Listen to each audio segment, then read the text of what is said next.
నమస్తే, welcome to తొలి వెలుగు. రాష్ట్ర వ్యాప్తంగా ప్రస్తుతం ఓ కేసు సంచలనం సృష్టిస్తుంది. ఫార్ములా ఈ కేసుకు సంబంధించి అందరికీ తెలిసిందే. ఓవైపు బిఎల్ఎన్ రెడ్డి, ఇంకోవైపు అరవింద్ కుమార్. తాజాగా ఇవాళ ఏసీబీ ముందు మాజీ మంత్రి బీఆర్ఎస్ వర్కింగ్ ప్రెసిడెంట్ కేటీఆర్ విచారణకు హాజరయ్యారు. ప్రస్తుతం ఈ కేసు సంచలనం రేపుతుంది. సో ఇదిలా ఉంటే మొన్న కేటీఆర్ మీద, ఇక కేసీఆర్ మీద ఈడీకి ఫిర్యాదు చేశారు ఓ వ్యక్తి. నిన్న తాజాగా మళ్ళీ ఏసీబీకి ఫిర్యాదు చేశారు. సో ఓఆర్ఆర్కి సంబంధించిన టోల్ ప్లాజాలో అవినీతి జరిగింది. సో ఖచ్చితంగా మాజీ మంత్రి కేటీఆర్ మీద యాక్షన్ తీసుకోవాలంటూ BC political JAC chairman Rachala Yugender Goud ఏసీబీకి నిన్న కంప్లైంట్ చేయడం జరిగింది. ప్రస్తుతం రాచల యుగేందర్ గౌడ్ మనతో పాటు జాయిన్ అవుతున్నారు. ఒకసారి మాట్లాడే ప్రయత్నం చేద్దాం. అన్న నమస్తే. సో ఎందుకు కేటీఆర్ మీద వరుసగా ఫిర్యాదు చేస్తున్నారు? మొన్న ఈడీకి, ఇవాళ నిన్న ఏసీబీకి.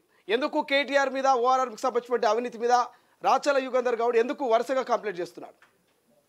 వరుసగా అంటే ఆల్రెడీ ప్రభుత్వము కేవలం 55 కోట్లదే ఈరోజు ఫార్ములా ఈ రేస్ అని చెప్పి ఏసీబీకి ప్రభుత్వం నుంచి ఆయన వచ్చి కంప్లైంట్ చేసి దాన్ని కేసీఆర్ గారు ఎంక్వైరీ చేస్తా ఉన్నారు కదా. మరి 55 కోట్లే మీరు ఇంత హంగామా చేస్తా ఉన్నారు. మళ్ళీ 7,380 కోట్లు ప్రజాధనమే కదా అది. మళ్ళీ ఓఆర్ఆర్ అవుటర్ రింగ్ రోడ్ తర్వాత టోల్ లీజు కూడా 30 సంవత్సరాలకు 7,380 కోట్లకు మీరు ఎట్లా కట్టబెడతారు? దాని తర్వాత ఐఆర్పీ అనే ఇన్ఫ్రాస్ట్రక్చర్ సంస్థకి ఏదైతే ఇచ్చిండ్రో వాళ్ళు ఎలక్ట్రానల్ బాండ్ 25 కోట్లు ఒకసారి వాళ్లకు దానికి అంటే బదులుగా ఇవ్వడం జరిగింది. ఆ తర్వాత కైటెక్స్ గవర్నమెంట్స్ కూడా ఒకసారి 10 కోట్లు, ఒకసారి 15 కోట్లు కూడా ఇవ్వడం జరిగింది. అంటే కేవలం అధికారిక లెక్కల ప్రకారం ఎలక్ట్రానల్ బాండ్ 25 కోట్లు ఇచ్చింది. కానీ అనాధికారికంగా కేటీఆర్ కు దాదాపు 2,000 కోట్లు కూడా ఈ రోజు ముడుగులు పుట్టినట్లు కూడా ఆరోపణలు వస్తా ఉన్నాయి. ఎందుకంటే కేవలం ఆ రోడ్డు నిర్వహణ మాత్రమే ఈ రోజు ఐఆర్బీకి ఇచ్చారు. మళ్ళీ అధికంగా ఖర్చు అయ్యేది గ్రీనరీ కానీ, సర్వీస్ రోడ్డు కానీ మళ్ళీ హెచ్ఎండిఏ నిర్వహిస్తుంది. అంటే ప్రభుత్వం ఖర్చు అయ్యేదేమో ప్రభుత్వం భరిస్తా ఉంది. ఈ రోజు అప్పనంగా లాభం వచ్చేది మాత్రం ఐఆర్బీ సంస్థకు కూడా అప్పచెప్పింది. కాబట్టి దానిపైన కూడా కేటీఆర్ గారి పైన తీవ్ర విమర్శలు అప్పట్లో రావడం జరిగేది. గతంలో ఉన్నటువంటి ప్రతిపక్ష నాయకుడు, ఇప్పుడు ముఖ్యమంత్రి అయిన రేవంత్ రెడ్డి గారు కూడా గతంలో చెప్పారు, మేము అధికారంలోకి రాగానే ఓఆర్ఆర్ అవుటర్ టోల్ రద్దు చేస్తామని చెప్పిండ్రు. మళ్ళీ వచ్చే సంవత్సరం అవుతా ఉంది కదా, దాని మీద ఎటువంటి చర్య కూడా చేపట్టడం లేదు. అందుకే ఈ రోజు మేము ఈడీకి కంప్లైంట్ ఇచ్చినాం, సీఎం గారికి ఇచ్చినాం, సిఎస్ గారికి ఇచ్చినాం, ఈడీకి ఇచ్చి నిన్న ఏసీబీ కూడా ఇవ్వడం జరిగింది. అంటే 55 కోట్లు ఫార్ములా ఈ రేస్ చేస్తా ఉన్నారు కదా, దీంట్లో కూడా అనేక అక్రమాలు జరిగినాయి. కాబట్టి వీటిపైన కూడా మేము విచారణ చేయాలని చెప్పి ఏసీబీ కూడా మేము విజ్ఞప్తి జరిగింది. ఎందుకంటే అంత ప్రజాధనం కదండి. 30 సంవత్సరాలు ఏ విధంగా ఒక సంస్థకు అందిస్తారు? అంటే లోపాయకారి ఒప్పందాలు ఉన్నాయి, దానిలో కూడా క్విట్ ప్రోకో జరిగింది. దాన్ని కూడా పట్టబయ చేయాల్సిన అవసరం ఈ రోజు ఉంది. కాబట్టి ఈ రోజు మేము ఏసీబీ దృష్టి కూడా తీసుకోవడం జరిగింది. అంటే యుగేందర్ గారు, ప్రధానంగా అసెంబ్లీలోనే సిట్ విచారణకు ముఖ్యమంత్రి రేవంత్ ఆదేశాలు జారీ చేశారు. సో ప్రభుత్వ పెద్దల్ని కలిసే ప్రయత్నం చేసిరా, లేకపోతే కేవలం ఈడీ ఏసీబీ అధికారులకి ఫిర్యాదు చేసిరా? అది అధికారులు కూడా చేసినామండి. ప్రభుత్వం దృష్టి కూడా తీసుకెళ్ళినప్పుడు సిఎస్ సీఎం గారు అంటే ప్రభుత్వమే కదండి, వాళ్ళ దృష్టికి తీసుకెళ్ళినాము. ఈడీకి ఇచ్చినాము, కేంద్ర దర్యాప్తు సంస్థ ఈడీకి ఇచ్చినాము. ఈరోజు రాష్ట్రంలో ఉన్నటువంటి ఏసీబీకి ఇచ్చినాం కదా. మేము అందరికి ఇచ్చినాం కాబట్టి దీనిపైన కూడా చేయాల్సిందే. దీంట్లో ఉన్నోళ్ళు అందరు కూడా బండారం బయటపడాల్సిందే. కేటీఆర్ గారు ఊచలు లెక్క పెట్టాల్సిందే. ఎందుకంటే ఈ రోజు ప్రజాధనంతో ప్రజలు ఆయన నమ్మి 10 ఏళ్ళ అధికారం ఇస్తే తండ్రి కొడుకులు ఈ రోజు ప్రజాధనం ఇస్తున్నట్ల ఈ రోజు ఖర్చు పెట్టి ఈ రోజు చివరకు ఒక రాష్ట్రం నడపాలంటే కూడా ఇబ్బందికర పరిస్థితులు ఈరోజు రాష్ట్రం ఉందంటే చేసిన వాడిని మళ్ళీ హరీష్ మంచిదే. మరి ఆర్థిక శాఖ మంత్రి ఆయన అనుమతి లేకుండా ఇస్తే మరి నీవు ఆర్థిక శాఖ ఎందుకు నిర్వహించినావు? ఈ రోజు నీవు కూడా బాధ్యత వహించాల్సిందే. అందుకే కేటీఆర్ తో పాటు హరీష్ రావు దీంట్లో అరెస్ట్ చేసి విచారిస్తే అన్ని వాస్తవాలు బయటకు వస్తే ఈ రోజు ప్రజాధనం కూడా మనం కాపాడాల్సిన అవసరం ఉంది. అందుకే ఒక పౌరునిగా నేను ఏసీబీ కూడా అది ఆశ్రయించాను. యుగేందర్ గారు, దాంతో పాటు నిజంగానే అంటే కేవలం ఆరోపణ చేస్తున్నారు, ఆధారాలు మీ దగ్గర ఏమైనా ఉన్నాయా? మా దగ్గర ఉన్న ఆధారాలన్నీ కూడా ప్రభుత్వానికి ఇచ్చినాము, ఈడీ గారికి ఇచ్చినాము, తర్వాత ఏసీబీ సంస్థ కూడా ఇవ్వడం జరిగింది. మాకు ఇంకా ఏమన్నా ఫర్దర్ డీటెయిల్స్, ఫర్దర్ ఆధారాలు కావాలంటే కూడా నా దగ్గర అన్ని ఉన్నవి. గవర్నమెంట్ నుంచి వచ్చినవి ఆర్టీ యాక్ట్ లో తీసుకున్న ఆధారాలే, దానితో పాటు నేను సేకరించిన ఆధారాలు ఉన్నాయి. అవన్నీ దర్యాప్తు సంస్థలు కూడా ఇస్తాం. అవి అన్ని కూడా నిగ్గు తేల్చాల్సింది దర్యాప్తు సంస్థలు. కాబట్టి వాళ్ళకు మేము సమర్పించడం జరిగింది. వాళ్ళు చేర్చాలి. వెంటనే కేటీఆర్ ను ఈ రోజు అరెస్ట్ చేయాలని చెప్పి బీసీ పొలిటికల్ చేసి పక్షాన్ని డిమాండ్ చేస్తా ఉన్నాం. మీరు ఎట్లా చూస్తారు? ఈ ఫార్ములా ఈ రేస్ కేసు కూడా ప్రస్తుతం చాలా వేడిగా ఉంది. ఎందుకంటే ఇప్పటికే రాజకీయ పరిణామాలను చూస్తూ ఉంటే కేటీఆర్ అరెస్ట్ అవుతారంటూ ఇప్పటికే అధికార కాంగ్రెస్ పార్టీ చెప్తుంది. ప్రతిపక్షం ఎట్లా అరెస్ట్ చేస్తారో మేము చూస్తామన్నట్టుగా పోటాపోటీన ఒకరి మీద ఒకరు మాటలు యుద్ధం నడిపిస్తా ఉన్నారు. సో ఏమనిపిస్తుంది ఫార్ములా ఈ రేస్ను చూపిస్తా ఉంటే? ఫార్ములా ఈ రేసు ఏదో ఊరిచ్చి ప్రభుత్వం కూడా ఏదో తీసుకుపోయి లోపలేసేసి వీళ్ళు అరెస్ట్ చేసి తెలుస్తుంది. కానీ ఈ రోజు వస్తున్నా చూడు పులి అవకథలాగా ఉంది. ఏదో వస్తున్నా చూడండి, ఆయననేమో నేను కాను వాళ్ళు ఇవన్నీ ఏంటంటే చిన్నపిల్లలకి ఏం అన్నట్టు ఉంది.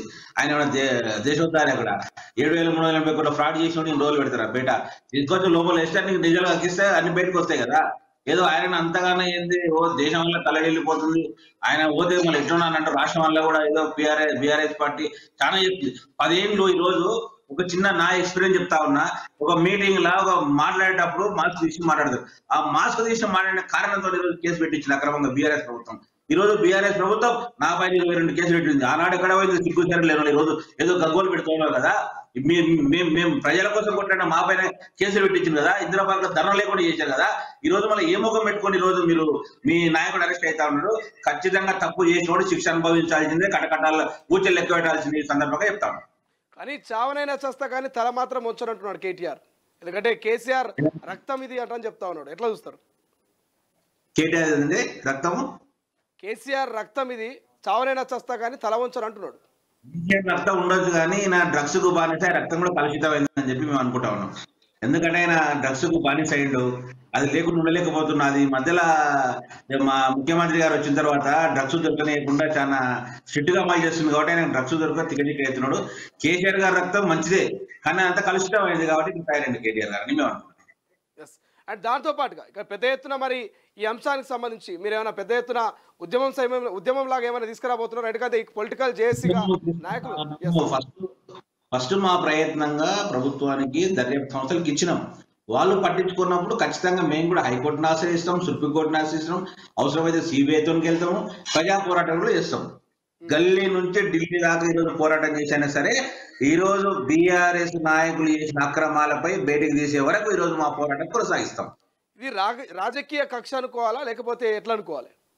రాజకీయం ఏంటంటే మేము రాజకీయం చేస్తున్నాం అండి. మేము రాజకీయం చేస్తున్నాం, ఒక ప్రజా సంఘంగా ప్రజల తరఫున పోరాడుతున్నాం. మేము ఈ రోజు అల్లార్జున్ గారి గురించి రోజు అనుకోతే మేమేదో ఢిల్లీ దాకా పోయింది, ఏ పార్టీ అన్నా పోయిందా, ఏ సంఘం అన్నా పోయిందే, కేవలం బీసీ పొలిటికల్ చేసిపోయింది. ఈ రోజు హైదరాబాద్ లో ఏ ఇన్సిడెంట్ మీరు గతంలో చూశారు. 126 కేసులు ఈ రోజు రాష్ట్ర మానవ హక్కుల సంఘంలో వేసింది బీసీ పొలిటికల్ చేసి. ఈ రోజు 26 కేసులు జాతీయ మానవ హక్కుల వేసింది బీసీ పొలిటికల్ చేసి. ఈ రోజు అదే విధంగా 30 కేసుల పైగా జాతీయ బీసీ కమిషన్ వేసింది పొలిటికల్ చేసి. అంటే ప్రజా సమస్యల పైన ప్రజా అవసరాల కోసం ఈ రోజు ఎక్కడికైనా కూడా బీసీ పొలిటికల్ చేసి పోరాడుతుంది, ముందంజలు.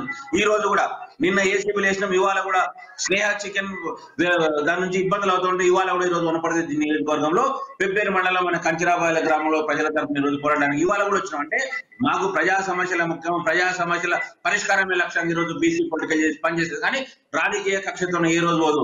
ఎందుకంటే ఈ రోజు తప్పు చేసినా సరే మా పార్టీ మంది పార్టీ కాదు, ఏ పార్టీ అయినా సరే ఎవరైనా సరే ప్రశ్నించే తత్వం పొలిటికల్ చేసి తీసుకున్నది. ఆ దిశగా మేము ఈ రోజు పోరాడాలని ఇస్తా ఉన్నాం. ఫైనల్ గా పొలిటికల్ చేసి నాయకుడుగా బీసీ ఎజెండా ఎత్తుకొని కవిత మొన్నటిదాకా ధర్నాలు చేసింది. దీని మీద మీ స్టాండ్ ఏంటి, మీరేం చెప్తారు? ఏదండి పొలిటికల్ చేసి నాయకులుగా బీసీ పొలిటికల్ చేసి నాయకులుగా మొన్న ఇందిరా పార్క్ ధర్నా చౌక్ వద్ద కవిత బీసీల కోసం కొట్లాడింది. సో దీని మీద మీ స్టాండ్? Good question. కవితమ్మ ధర్నా చేయడం నిజంగా సిగ్గుచేటు. మీ అయ్యే ముఖ్యమంత్రి ఉన్నప్పుడు బీసీ రిజర్వేషన్ ఎంత ఇచ్చారండి?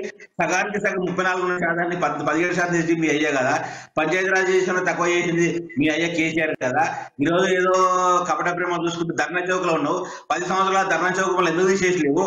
ఈరోజు రేవంత్ రెడ్డి గారు ముఖ్యమంత్రి అయిన తర్వాత ప్రమాణ స్వీకారం చేసిన మొట్టమొదటి రోజే ఈరోజు ప్రగతి భవన్ ను జ్యోతిరావు పూల ప్రజాభవన్ గా మార్చింది రేవంత్ రెడ్డి గారు కదా. అదేవిధంగా అసెంబ్లీలో సమగ్ర కులకరణ జరిపి ఈరోజు బీసీలకు 42% రిజర్వేషన్ ఉద్దేశంతో అసెంబ్లీలో బిల్లు ప్రవేశపెట్టింది రేవంత్ రెడ్డి గారు కదా, పొన్నం ప్రభాకర్ గారు. మరి అదేవిధంగా మీరు గతంలో 34% రిజర్వేషన్ ఎన్టీఆర్ గారు ఇస్తే దాన్ని ఈరోజు తక్కువ చేసింది మీ అయ్యా. అదేవిధంగా ఈరోజు మా ఇచ్చిన మాట ప్రకారం రిజర్వేషన్ పెంచింది. ఈరోజు కాంగ్రెస్ ప్రభుత్వం చర్యలు తీసుకుంటా ఉంది. నిజంగా బీఆర్ఎస్ నాయకులకు సిగ్గు ఉండాలి. మీరు ఎంతమంది బీసీలకు అవకాశం మొట్టమొదటి 5 సంవత్సరాల కేబినెట్ లో ఒక్క మహిళా మంత్రి కూడా అవకాశం ఇవ్వకుండా పరిపాలించింది కేసీఆర్ కదా కవితమ్మ. ఈరోజు ఏదో వచ్చి నువ్వు వచ్చారు లిక్కర్ కేసు అరెస్ట్ అయింది మీరు కదా. ఈరోజు మీరు కూడా నేను చెప్తుంటే ఈరోజు వినడం నిజంగా తెలంగాణ ప్రజల గౌరవం. మీకు జైలుపోయినా సిగ్గురాలే, మీ అయ్యే రిజర్వేషన్ తక్కువ చేసింది, ఇవన్నీ చూస్తే ఒకే నువ్వు ముందర చూపుతున్నావు అని నీ వైపే చూస్తున్నాయి కవితమ్మ. ఒకసారి మీరు కూడా ఆలే బీసీలకు మీరు ఏం చేసిండ్రు, అడుగడుగున అన్యాయం చేసింది మీరు. ఈ రోజు అడుగడుగున్న న్యాయం మీరు చేసిన తప్పులను సరిదిద్ది న్యాయం చేసే దిశగా ఈ రోజు పనిచేస్తుంది కాంగ్రెస్ ప్రభుత్వం. పొన్నం ప్రభాకర్ గారు బీసీ సంక్షేమ శాఖ మంత్రి ఈ రోజు అలుపెరగకుండా ఈ రోజు నిర్విరామంగా కృషి చేస్తూ ముఖ్యమంత్రి గారి గురించి తీసుకెళ్తే ముఖ్యమంత్రి గారు కూడా బీసీలకు సంబంధించిన ఏ విషయమైనా కూడా ఈ రోజు ముందంజలో ఉన్నాడు. మొన్న చూసినాం సావిత్రిబాయి పూలేదు. ఈ రోజు భారతదేశంలో మొట్టమొదటి మహిళా ఉపాధ్యాయులను మీరు గుర్తించకుండా పక్కన పెడితే మా రేవంత్ రెడ్డి గారి ప్రభుత్వం ఈ రోజు వచ్చిన తర్వాత సావిత్రిబాయి పూలే జయంతిని ఈ రోజు మహిళా ఉపాధ్యాయ దినోత్సవంగా ప్రకటించింది రేవంత్ రెడ్డి గారు కదా. ఈ రోజు బీసీల గురించి ఎవరు పని చేసుకుంటారో రాష్ట్రం అంతా గమనిస్తా ఉంది. కాబట్టి మీరు బీసీల ద్రోహి. ఈ రోజు బీఆర్ఎస్ పార్టీ అయితే